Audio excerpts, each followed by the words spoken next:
there were 8 buffalo soldiers born here that I had the opportunity to do research on. I'm thinking it might have been more, but I found 8 of them. So we'll leave the others for some other person to find. These bold, brave black buffalo soldiers were James Arthur Dean, Richard Lee Johnson. And what I always talk about Richard Lee Johnson is that he had a younger brother who was named Armstead Johnson, and the high school was named after him. He was the younger brother of Richard Lee Johnson. Also, I'd like to mention that Reverend Johnson was the founder of Potomac Baptist Church. So we had the minister, we had the buffalo soldier who served 10 years, and we had the younger brother that A.T. Johnson is named after. The other buffalo soldier is Walter Howard Tate. Now, when we did the presentation last month, his granddaughter, his great-great-granddaughter was here. And she is on the first page of the newspaper.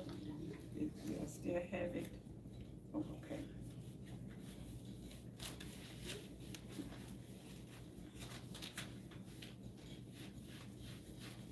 Yeah, it's all stuck under here. And I think she was close to 90 years old.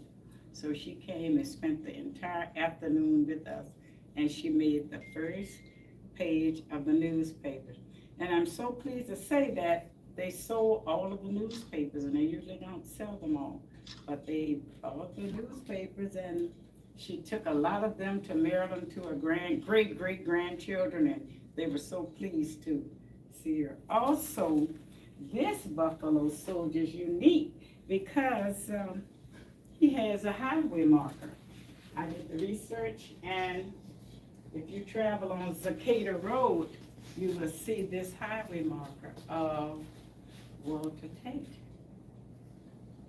And Walter Tate has his own cemetery with a huge headstone of a buffalo, his information, and his wife Grace's information. It's on the headstone, and I have a picture of that. But anyway, if you travel on Zacata Road, you will see this highway mark. And it's very, very nice, and a lot of people come in and they take pictures of it, and they really, really, really like it. This is a picture of the headstone, and he had a huge buffalo engraved on there.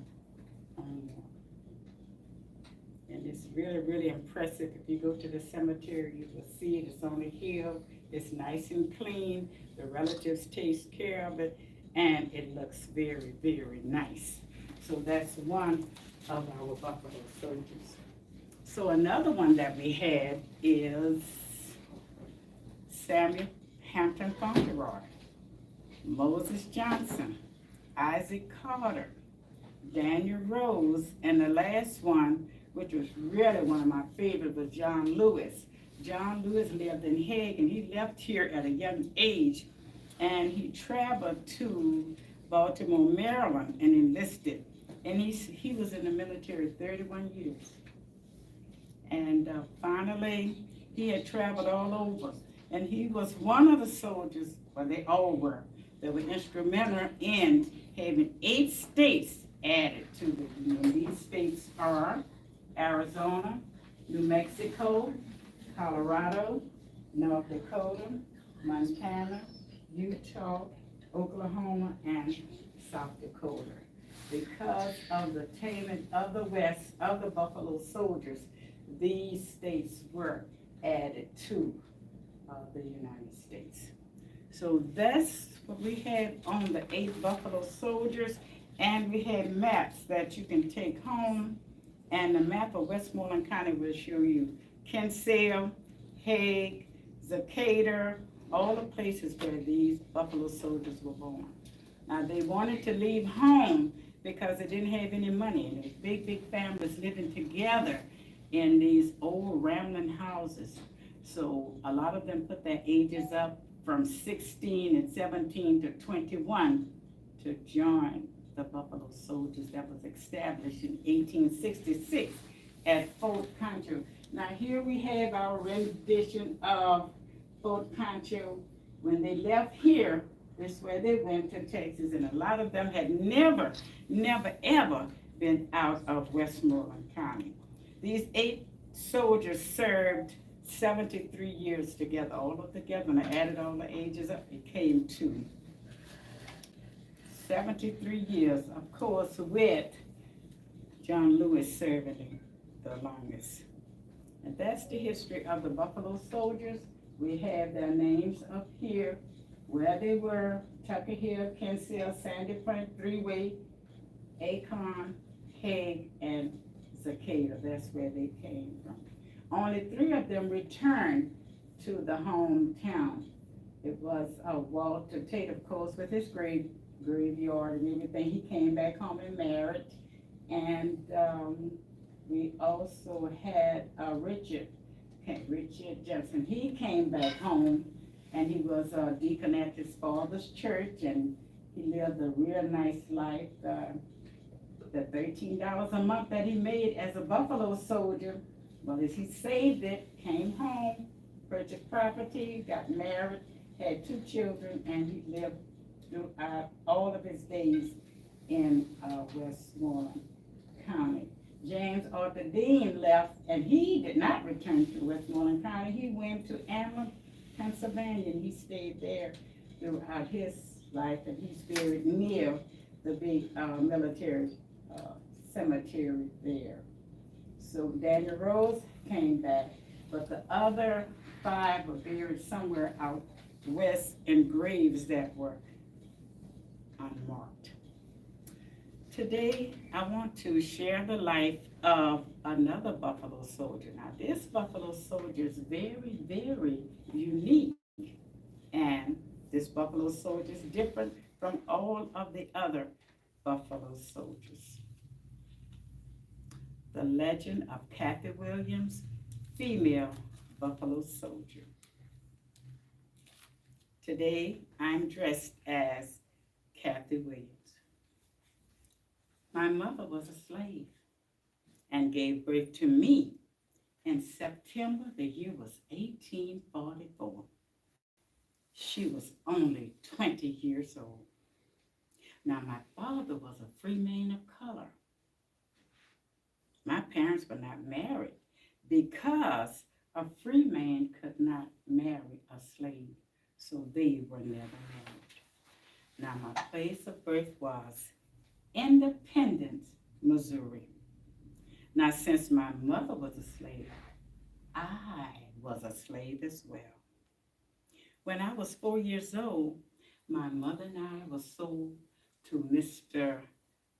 William Johnson. Now, this man was very, very, very wealthy. He had a huge plantation as far as the eye could see. He owned all of that land, and he had hundreds and hundreds and hundreds of slaves that lived on his plantation. Now, his huge plantation was near Jefferson City, Missouri. At 4 years old, I never saw my father again. I remember this tall man with a nice smile, always so happy all the time. I missed him, and I thought about him often, but I never saw him again. The year was 1848. As slaves, my mother and I worked in a big house on the plantation. We washed all the clothes. We did all the sewing, and we kept the big house nice and clean for Master William Johnson and his wealthy friends. We were considered as property, like horses, like cattle, like chickens. We were not treated as real people. For years and years, my mother and I worked as house slaves for the William Johnson family. 17 years is what I remember living in the big house on the Johnson plantation. This is where I lived. This is where I worked with my mother and hundreds of other slaves on the plantation. because I said before, Master Johnson was a wealthy, wealthy plantation owner. Now the year is 1861, and the Union Army soldiers are all around Jefferson City. This was the early stages of the Civil War. We were out walking the streets, my cousin, my mother. We were looking for work and everything. Soldiers were everywhere. As we walked around, soldiers came up to us and they just captured us, and we were considered as contraband. Contraband was smuggled goods or slaves that had walked away or fled the plantation. Now, I was contraband. I did not want to leave my mother, and I never saw her loving, kind face again. Colonel William Planter Benton of the 13th Army Corps made me travel with the unit. The first thing he said to me was, I want you to cook. I want you to cook for all these men. I want fresh food for them every day. I did not know how to cook because I had never cooked. All I knew how to do was scrub the floors, clean the house, sew the bed sheets and pillowcases. I did not know anything about cooking because I was a house slave. I did what a house slave would do. This was all that I knew. At 17 years of age, I traveled by boat and I marched for 3 long years with the Army. We went to Arkansas, we went to Louisiana, we went to Georgia. And to my surprise, I learned how to cook. I was sent to a big cooking house and I stayed there for 3 months. And when I left there, I was a very good cook. So I went back to my unit, and now, instead of just taking care of the soldiers, and when they were sick, acting as a nurse, I had the new job of being a cook for the entire unit. I was at the Battle of Pea Ridge, Arkansas, and the Red River Campaign. I saw colored men dressed as soldiers for the first time. I saw short men, tall men, fat men, thin ones, all dressed in brand new uniforms. I just stood there with my eyes stretched wide and my mouth wide open. Colored soldiers. I had never seen a colored soldier before. Oh my, what a sight. I just stood there watching, looking at these soldiers. And it just was an imprint on my mind that I would never, ever forget. Colored soldiers in brand new uniforms in the Army. My, what a sight. We went on to Washington, D.C., and I served with General Philip Sheridan as a cook, laundry woman, and nurse to the soldiers that were sick or hurt. This was my daily work. I traveled all the way to the Shenandoah Valley in Virginia, and from there we traveled on to Iowa, and later on to the Jefferson Army Barracks in St. Louis, Missouri. I stayed at this barrack when the war ended on April 9th, and the year was 1865. I was lonely. I missed my mother. I tried to remember the songs that she taught me to sing. I remembered the little prayers that she would have me say at night before I went to bed. I just miss my mama Cammy so much. And I miss my tall father with a nice smile. But they were lost to me. I had to travel and march with the Army for many, many years. I knew Army life. I knew how to cook. I knew how to care for soldiers. Nobody could march better than I could. I got to think of a way to take care of myself now that the war is over. All of a sudden, I saw my cousin with his family and his friend, and I knew what I had to do. I had to answer. I knew what I had to do. I had to join the army with my cousin and his friends. My secret of being a female would be safe with them. They would never tell anybody that I was not a man, that I was a female. Oh, my secret would be safe with them. So I knew I had to think of a way that I could join the army. I was so happy because as of July 28th, the year 1866, men of color could join the army and fight the Indians. I rushed away from my cousin and his friend and family, and I went to my living area, and over in the corner was a big, big old trunk. I opened up that trunk, and I looked inside, and I saw a pair of old rusty scissors, and I saw some other old clothes. I got the scissors, and I cut my long, beautiful, black, curly hair. And oh, this is how my hair looked when I finished cutting it. So then I dug down deep in that old chest and I found a shirt. I found an old belt. I found a pair of pants. And I saw some old boots and socks. So I hurried up and I dressed in these men's clothing and I pulled that hat down over my left eye and I said, I'm going to sign up to be a soldier. I walked right on over to that army doctor and I told him, my name is William Cathay. I am tall, 5 feet 11 and a half inches tall. I'm strong and I will earn the $13 a month that you're paying. So on November 15, 1866, at 22 years of age, I enlisted for 3 years as a Buffalo soldier. Company A, the 38th Infantry, as William Cathay. Now, the untamed Indians out west, the Cheyennes called us Buffalo soldiers. And you know why they called us Buffalo soldiers? Because we were excellent fighters. We were strong. We had beautiful brown skin.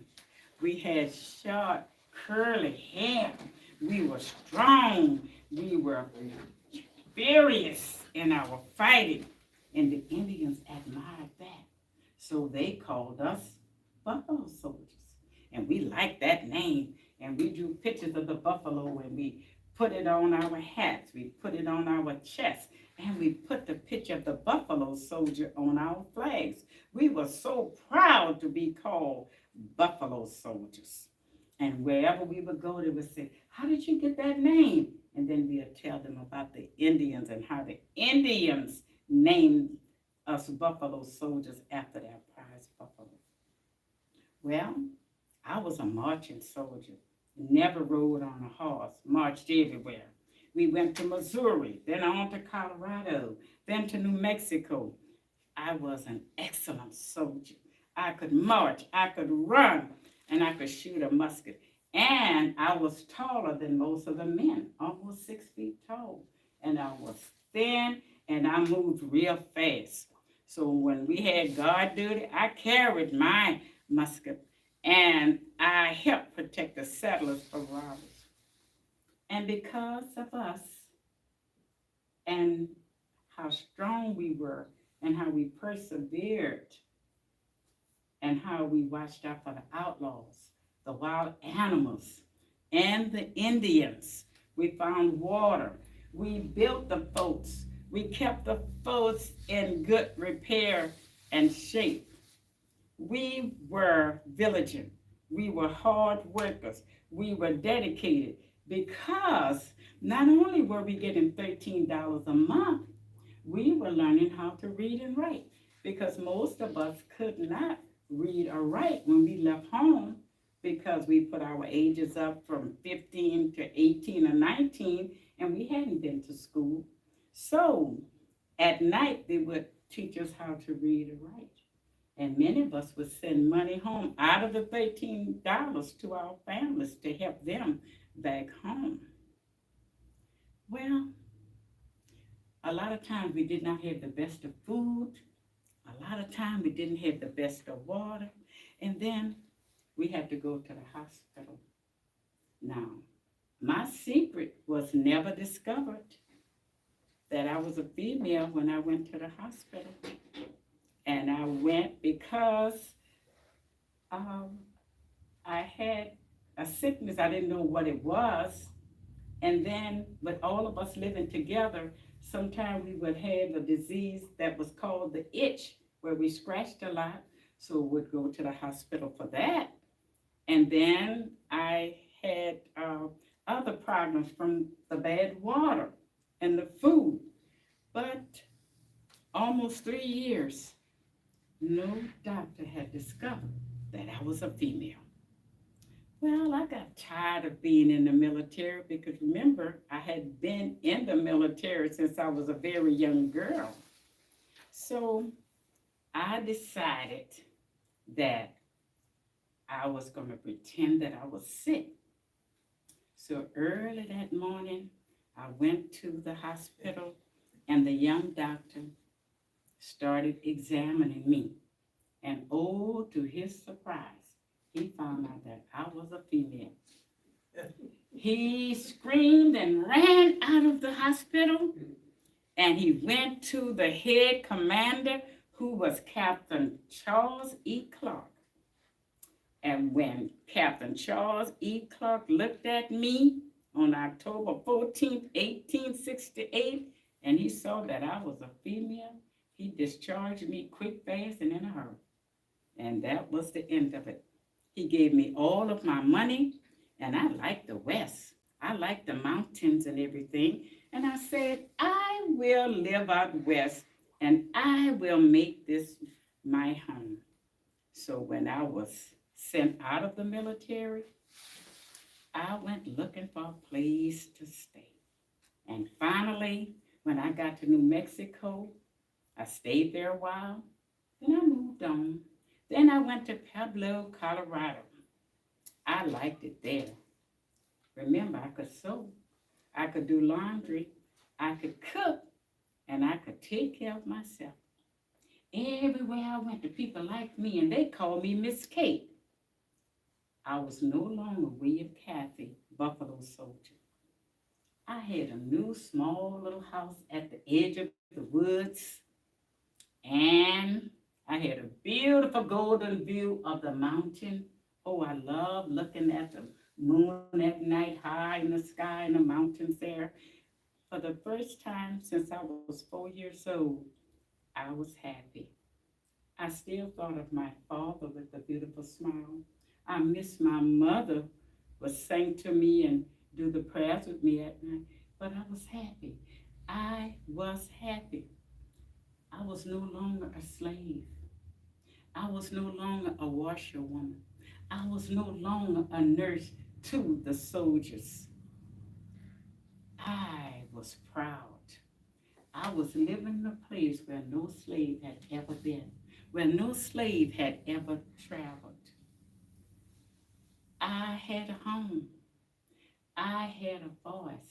And for 24 years, I worked and I took care of myself in my new home.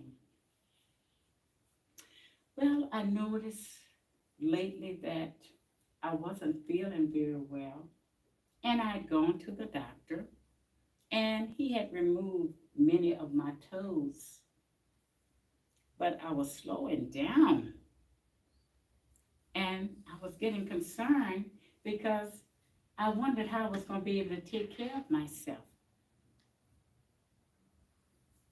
47 years old. I need to do something. I have to think of some way that I can take care of myself. And then I remembered I was a buffalo soldier. I know what I'm going to do. I'm going to take all of my papers and I'm going to go to the pension office. So I got my two walking canes together and I got my little leather pouch. And inside of it, I had all my papers where I had been a buffalo soldier. So I said, I will take these papers to the pension office and I will tell them my story of how I traveled over 10 different places and how I lived with the soldiers. And when they see my papers that I was a buffalo soldier, I'll be able to get my pension and take care of myself. So with all of my papers in my little bag and my walking stick, I had two of these now because with so many toes missing, I could not walk like I was supposed to. So slowly and painfully, I made my way to the pension office. And everywhere I looked in that office, there were white people working. So I went up to them and I told them who I was and I showed them my papers and I called all the captains' names and I said I traveled this place, I cooked, I took care of the soldiers and everything I had done. And they listened to my story and they sent me to the doctor. But the doctor examined me and he said, oh, it's nothing wrong with you. You have some toes missing, but that's all. You could find a job and take care of yourself. Oh, I was heartbroken. But I decided to go back to that pension office again. And when I went back this time, I talked to them about the Indians that we had met.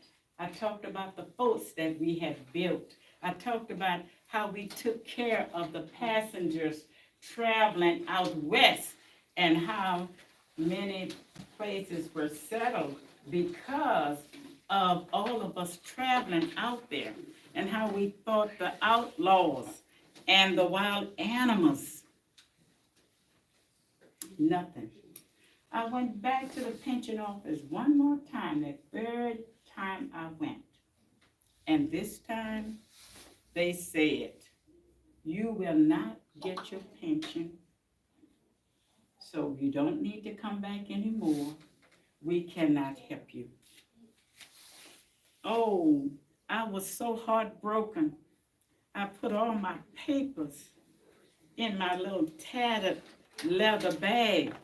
I folded them up very gently and I put them in the bag and I put the bag on my shoulder. I took my two walking canes and I put them under my other arm and I moved painfully to the door. I was hurting very badly, but I stood up and I said, I am Mommy Cammie, little girl. I am the daughter of my tall father with the wonderful smile. I am William Cathay, who the Indians out west called buffalo soldiers because we were strong and ferocious fighters.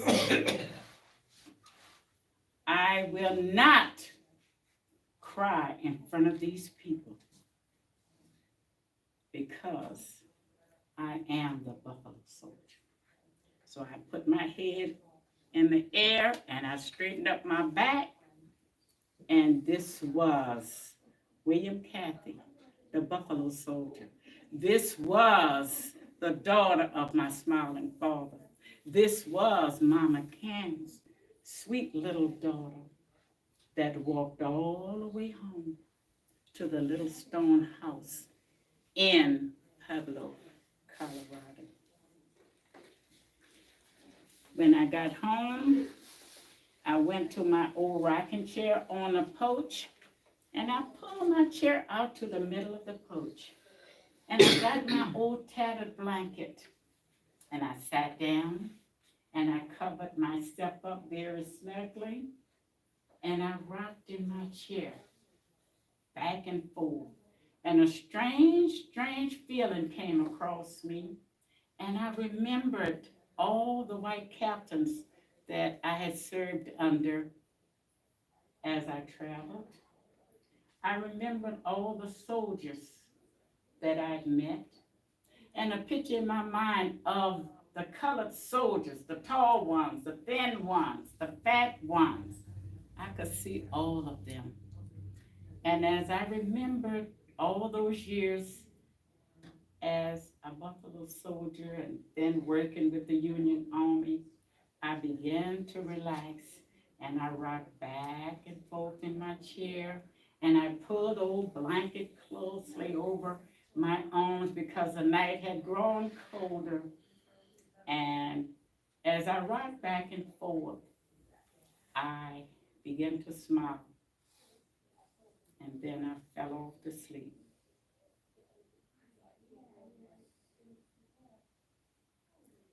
Cathay Williams died that night on the front porch of a little house in Pueblo, Colorado. And the next morning when the neighbors came by to pick up their sewing, they found her on the porch wrapped up dead. But she had a smile on her face as if she was remembering all that walking she had done, her life as a slave and all of that.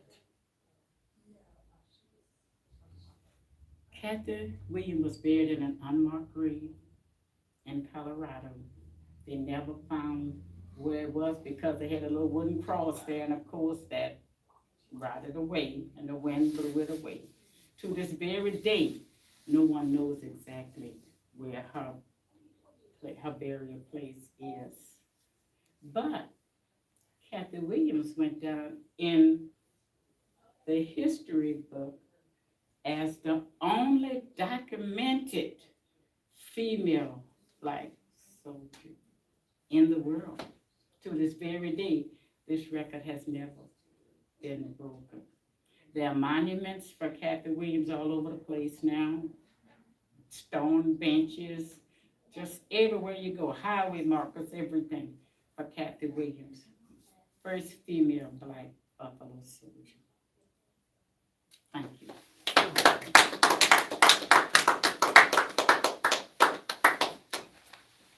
Thank you. There is a 29-cent stamp for the Buffalo soldiers. I have a copy of it out there. This was in 1994 when the postal system decided to honor the Buffalo soldiers with a stamp, and the stamp was 29 cents. Of course, you can't get a stamp for 29 cents now, but they had that. So I had pictures of that. If you need to take a copy of that, you're more than welcome to do that.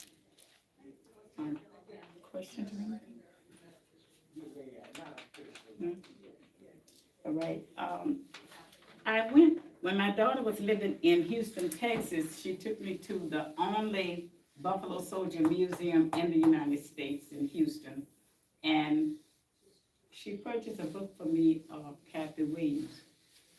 And I was very, very impressed with the book, but to me, it just wasn't enough information because I thought it could be more information on Cathay Williams out there. So for 10 years, I researched Cathay Williams. I went everywhere. Oh, DC, went back to Texas again. Just went everywhere where I could get information on Cathay Williams. And I got the information. And here is my book on Cathay Williams. Please come in. I'm so glad to see you all. Please come in. Do they know, is there anything left of her home in Pueblo, or did it just disappear? I think her little stone house just went back to taxes and everything. So it's really nothing left of her. The neighbors got together and they all buried her and everything. So this book tells about the life of Cathay Williams and where she traveled And, we have, this is one of the highway markers that I found on Cathay Williams. That's one on her. I thought that was real nice. And here is another one at the head of a big park about Cathay Williams. And in my research, I found out that they had a bench with her name on it and a picture of her. So I wrote to these people and asked them if I could use it. They took the pictures, said, yes, you don't have to pay, just give us credit for it. So I did, and I sent them a copy of the book, and they were very pleased. They invited me to come over, but I haven't been able to do any traveling because of the virus. So I haven't been anywhere, but they have a lot of things on Cathay Williams now. A lot of information, because really nobody knew anything about her. Where are those markets at in Colorado? It's one in Georgia, Colorado, Kansas. I think there are about 10 different places that they have her markers. And the cover of the bus is on your cover? Yeah, this big bus, it's a huge bus, and there are 4 different sides, and it tells everything about the information, the Bronze Bus Monument. This is in Leavenworth, Kansas. Oh, wow. And see, that's this, got permission to use this picture from them. And this is the front of it with the flag, that's the front. And this is, okay, this is another side of it with the flag. Here is another side telling what the places she's been to. And here is the other side with the cap like I have over there with the soldier woolen uniform. This cap is with that. That's the right side panel. And this is the very back of it. It's a huge, huge monument in Kansas of her. So I wasn't going to be able to go there, so I wrote to them and asked if I could use the information. And they gave me permission to use it, but I had to give them credit for it because I didn't do any of this. And I was able to find 3 places that she had visited that's not on these stones here. And they had professional researchers to find it, and I ended up with 3 extra ones. And they said, well, how did you find those? I said, it took me 10 years. You all were just doing it in 7, 8 months. So after that much research, I was able to find more quotes and things where she had been. So this is all the information on the first Black soldier in the military. Now this was, we have a guest here, and I'd like to ask him to tell me how he's related to Walter Tate. I know your last name is Tate. Could you tell us? Sorry, mistake, due to the accident 5 years ago, he lost a lot of. Oh, he lost a lot of his memory, Remember, but I know he's We've related. been married 45 years and he didn't realize I'm his wife, so hey, we starting our love again. Oh, that's very romantic. Oh, that's nice, that's nice. But I know with the Yes. last name and all, because I've Yes. seen him around and all, and we had the big celebration, I That's saw right. everybody, but I didn't know exactly, I knew he was related, but I Yes, didn't know but I exactly didn't- how, with the same name and everything. Thank Amen. you. So we had Mrs. Weeks here. Yes, And she made the front, and they sold all the papers out, the top on the front of it. And I know he's related, but I couldn't yes, tell exactly how, yes, you know, but I know he yes. was. And Mrs. Weeks is, my, sister mother-in-law, so we in that connection too. Yeah, so that's it. I knew it was a connection there, but I was Thank you. trying to figure it out. But anyway, thank you all so much for coming. And I know you all had a very romantic life. He doesn't know it. Start not, yeah. I just See, gotta I remind see him he's everyone smiling, looks he's older smiling. to him, so he thinks he in his 40s, but I had to tell him he's 67, so, you know. Yeah, I have to tell my husband, he's 84 going on 85, you know? Amen. Thank you. All right. I would like for this young lady to stand up. I want to share something with her, about her with all of you. Come stand here, sweetie. Now, this was my my little kindergarten teacher, and very, very loving mother that worked in Aw. the music. Miss Darlene, you all know Miss Darlene from the library. Oh, okay, okay, That's the upstairs, we getting these stand out. That's her dad. That's her dad. Oh, everyone knows the Yeah, dad they know him, with the okay. antique car. Yeah, Everyone knows okay, they that. know him, they know I got him. old, I got Okay. old calls. Right. All right, they know him, Yeah. all right. Well, anyways, every time we would talk, she said, oh, I would like you to do something with the Buffalo Soldiers. I would like you to do something with the Buffalo Soldiers. And she was the first one to get a book on the Buffalo Soldiers. Amen. So I said, oh, with the virus and all that, I just couldn't get together, I was afraid to try and do anything. So this February was the first time that we were able to do the exhibit on the Buffalo Soldiers. Good job. And we have done all of this in her honor because this was her dream, this was her wish, this was her desire to have everybody see Westmoreland. Oh, thank you. Thank you. Okay. So that's that. So, I think we have a lot to be proud of in Westmoreland. Now, I'm not from Westmoreland, I'm from Louisiana. See, I'm a Louisiana person, but there was so much history here. So I started writing about the soldiers. I mean, Westmoreland has soldiers that have been in every war, every conflict, everything. We've had people in Westmoreland that's been there. And in my research, I found out that Maryland and Virginia had more black soldiers than any other states, with Virginia leading. Virginia had the highest and Maryland was next. So that was interesting. So I started going around the neighborhood and I said, I met a family that had 5 people, 3 sons and a father, and all of them had been in the military. And Mr. Granville Fisher? Yes. His father was in the military and he was in the military. Oh, They were the okay. people. So I started checking these families out, and then I would go and I said, oh, can I take a picture? Yes, okay, dust it off, take it to Walmart, make a copy, bring it back, and that's what I did. And I ended up with that book, and I must have had about 1,200 pictures of the soldiers from. I even have the oldest, the soldier that was 100 years old, Wow. Mr. Thompson, Willie Thompson. I had his picture in there. So we had a lot of military people here, and I did that book on the military.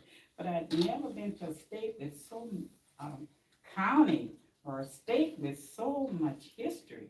8 presidents came from this state, 2 right from here, and it's just really, really, really fantastic. So I have done as much of the history as I can. I always write about things that interest me. If I like it, then I go. I don't mind doing the research and traveling to get to the very bottom of it. But Cathay Williams really, really impressed me.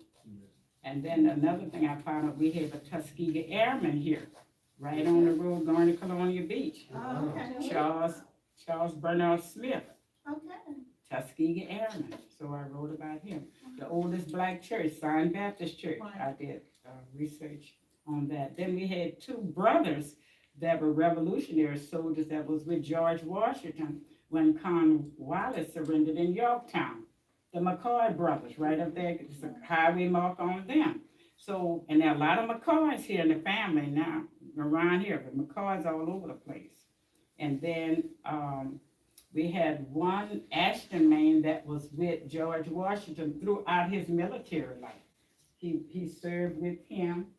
And then there was another man from Hague, Virginia, that trained his horses and traveled with him.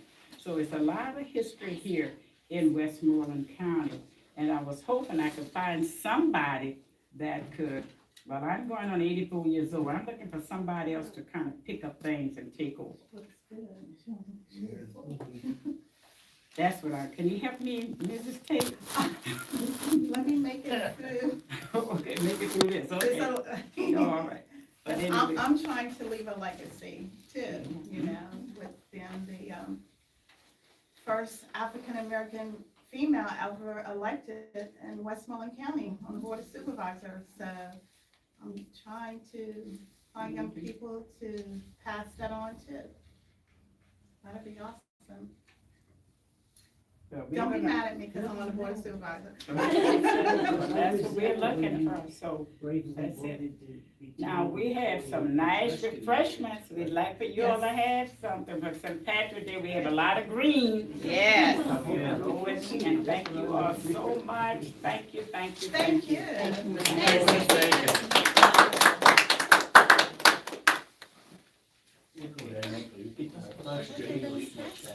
Question? The tape from here. Is that Walk the tape. right? So the historical sign is down towards Kinsey Hill. I've seen that before. Where is the cemetery? All right, the cemetery is on Chilton Road. Yeah, you go right, and it's right on the left. Don't go up too far down there. It's right on the left on a hill, a high hill. That's it. The same road? Yeah, the same road. As soon as you make that turn and start driving, don't drive too fast, because you pass right by. It's on the left. And then you go and see that big headstone. Is that a church? It's a big brick church on the right hand side, past that. I think, Yeah, it's that.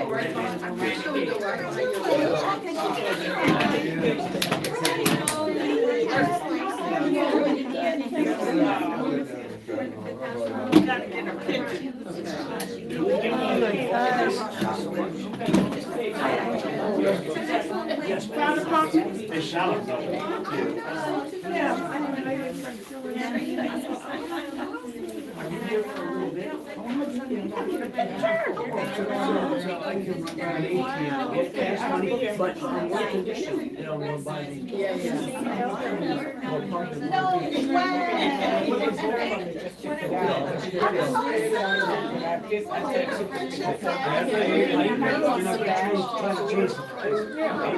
All my books are autographed. All of them are already autographed. Go ahead, look at here, I'm not leaving. I'm not leaving. I want you all to have some refreshments, but I think they're. Yes, I printed them off.